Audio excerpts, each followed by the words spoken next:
primer lugar, no importa el método que se practique de yoga, el cuerpo humano es el mismo, la mente del ser humano es la misma y desde luego el funcionamiento de ese software que tenemos en nuestra mente, sea cual sea el nivel, sea subconsciente, consciente o incluso supraconsciente para los que son maestros de la práctica del yoga, es el mismo.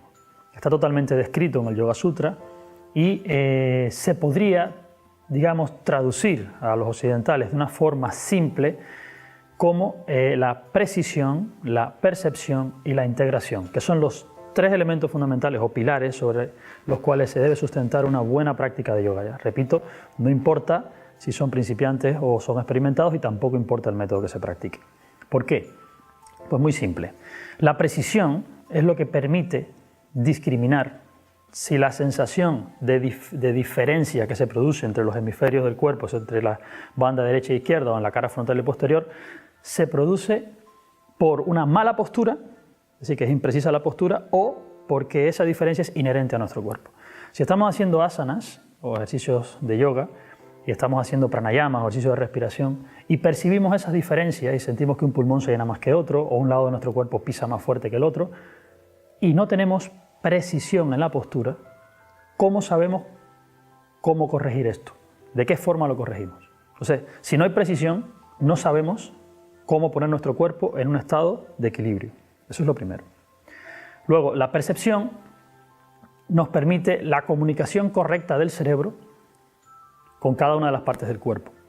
Si no existe percepción en la práctica, la conciencia sencillamente no profundiza. Seguimos trabajando con la vista. O sea, corregimos una pierna porque la vemos. Cuando no la vemos no la podremos corregir porque la comunicación nerviosa entre el sistema sensitivo y motor de la propia región que queremos corregir no está potenciado. Y eso se potencia con la práctica, eso se le llama percepción, a un nivel muy bajo, pero es percepción y a partir de ahí, pues más en profundidad. Y finalmente, el yoga se trata de unión, unificación. Nuestra mente no es una mente que esté en un estado de unidad, es una mente que está en un estado de separatividad. Y cuando empezamos a hacer posiciones de yoga nos damos cuenta. Cuando pensamos en el pie se nos olvida el hombro. Cuando pensamos en el hombro se nos olvida el pie. Es decir, la mente salta del pie al hombro o del hombro a la pierna o al vientre según el foco de atención se mueva. Y entonces esto es imposible que nos conduzca a un estado en el que la mente por sí sola engloba el punto de atención o el foco, engloba todo el área de la idea que se quiere trabajar y se llega a estados que se conocen como concentración o sencillamente abstracción sensorial, que es pratyahara o meditación. Es imposible acceder a estados de conciencia de ese tipo si trabajamos sobre una mente separativa. Así que la integración, probablemente el más importante de esos tres pilares, es el que permite que el estado de conciencia varíe y el asana madure, que no importa que llevemos 20 años practicando.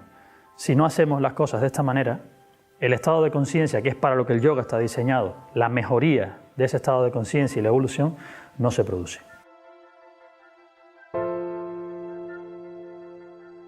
Yo respondería a esa pregunta con una pregunta. ¿Dónde está, en qué área de su cuerpo, o de su mente, o de todo lo que les define como ser humano, dónde está la conciencia? ¿De qué zona de ustedes mismos son conscientes en este momento? La respuesta es simple, de la piel. La conciencia en el ser humano corriente está de la piel hacia afuera. Sufrimos de una extroversión enorme con respecto a la capacidad de introversión que tenemos. Nos hemos hecho a imagen y semejanza del ojo. Nuestra mente depende directamente del ojo. Somos altamente audiovisuales en este momento. Nuestra práctica depende del ojo. Por eso, cuando hacemos una posición, y todos los principiantes me lo preguntan siempre, ¿podemos poner un espejo para saber si estamos bien? Eso me lo preguntan a diario. ¿Se lo pueden poner? Lo que pasa es que mientras más espejos usan, mientras más siguen usando el ojo, más debilitan el resto de los canales sensoriales del cuerpo, que son los que van a dar la propiocepción. Esa propiocepción del cuerpo es la que genera la percepción directa, o sea, la conexión directa, como una DSL, como Internet, entre el cerebro y cada célula del cuerpo, y no entre el cerebro y el ojo, que le dice al cerebro lo que está pasando en el resto del cuerpo, que es lo que está pasando a día de hoy. El proceso de expansión de la conciencia, que va a la par del proceso de concentración de la conciencia, van a la misma vez, trabajadas juntos, permite que se entrene toda la fibra nerviosa del cuerpo y del cerebro para que la mente dé una cobertura adireccional. Cuando al principio la mente trabaja de manera direccional y con esfuerzo, que tenemos que focalizarnos en el pie o focalizarnos en el hombro, no tenemos realmente el hardware de nuestro cuerpo preparado para soportar un funcionamiento adireccional y todo abarcante de la conciencia. Eso hace que tengamos que pasar necesariamente por una práctica precisa en la que el ojo todavía sigue siendo el que geométricamente nos dice que la asana es correcta, para poder discriminar y decir todas estas diferencias que siento ahora, como la postura es correcta, se deben a la deficiencia de mi sistema osteomuscular, nervioso, endocrino, etcétera, etcétera. Y poder arreglar todo esto y ponerlo en equilibrio. Y una vez que llegamos a ese punto, sabemos que el instrumento con el que vamos a observar nuestra mente y nuestro cuerpo es un instrumento que está calibrado y equilibrado. O sea, a partir de allí empezamos a potenciar la percepción. Si empezamos a intentar percibir sin lo primero, obviamente es como usar un microscopio o un telescopio opaco, en el que lo que vamos a ver está distorsionado. Es decir, la práctica es errónea, porque no partimos de un principio equilibrado y un principio cristalino, que podamos ver sin distorsión, lo vamos a sentir sin distorsión. Nuestros nervios nos engañan, para decirlo de alguna manera. Y finalmente, la percepción hay que irla entrenando, hay que ir expandiendo el foco de atención hasta que no sea necesario saltar de un lado a otro. Es decir, ya cuando la mente logra abarcar al cuerpo completo, no salta, porque ya está en todas partes. Pero hay que entrenarlo, como si fuera una pesa, igual, pero en el sistema nervioso. Así que precisión, percepción, para después poder abordar la integración. Ese es el orden. Siempre que explico el yoga a mis alumnos, lo explico en términos de energía y tiempo. Nosotros podemos multiplicar todos los recursos que queramos, salvo nuestro tiempo y salvo nuestra energía en el estado de conciencia actual. Después aprenderán que cuando evoluciona el estado de conciencia también lo hace la energía. Pero en nuestro estado de conciencia no se multiplica ni la energía ni el tiempo. Entonces, los beneficios principales que tiene seguir una práctica correcta sobre estos pilares son muy simples. El primero, se minimiza la cantidad de energía que tenemos que emplear en sostener una práctica. Segundo, se potencia el resultado de la práctica haciendo que todos los desequilibrios que se pueden traducir como enfermedades, aunque no sean patológicas desde el punto de vista del yoga, las pequeñas lesiones, molestias posturales, deficiencias de los sistemas fisiológicos por estar desequilibrados, por no tener una homeostasia correcta, van desapareciendo con el tiempo. Es decir, se gana una calidad de vida en menos tiempo con respecto a seguir un curso o seguir una práctica sin este tipo de control. Y tercero, mucho más importante que todo, se minimiza el tiempo en el que uno recibe los beneficios profundos del yoga, que son los que realmente lleva buscando desde el principio. Estos beneficios a veces nunca llegan en la vida, porque la propia práctica de yoga está definida en el Yoga Sutra, que debe ser durante un largo periodo de tiempo de manera ininterrumpida y con toda la atención que la conciencia pueda prestarle.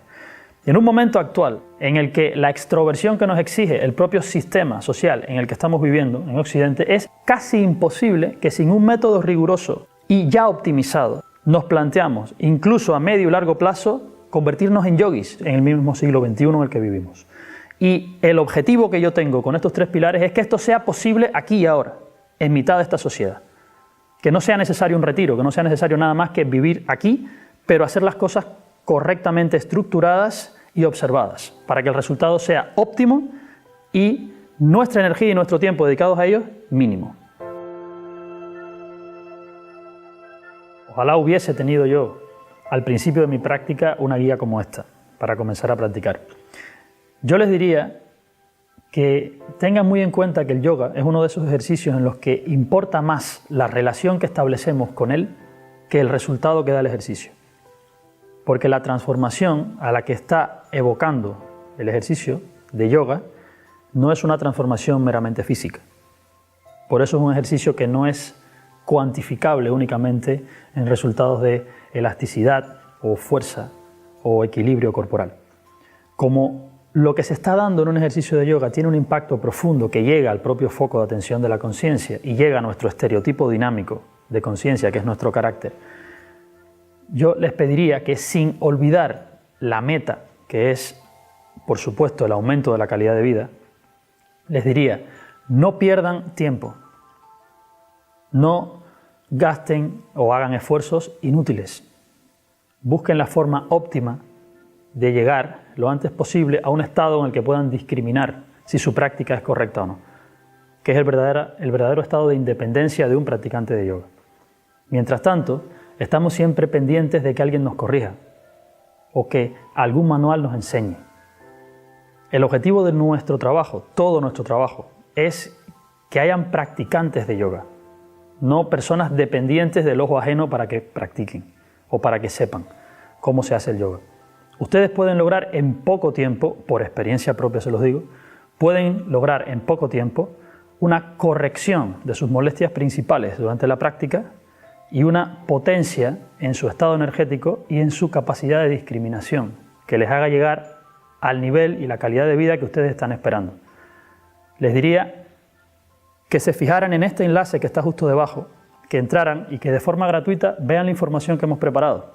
Si está hecha para que de manera gratuita ustedes la vean, se beneficien de ella y la divulguen, porque es algo que a día de hoy todo el mundo debería saber. Espero que lo uses, espero que te sea beneficioso a ti y espero que hagas que a otros también les sea beneficioso. Muchas gracias.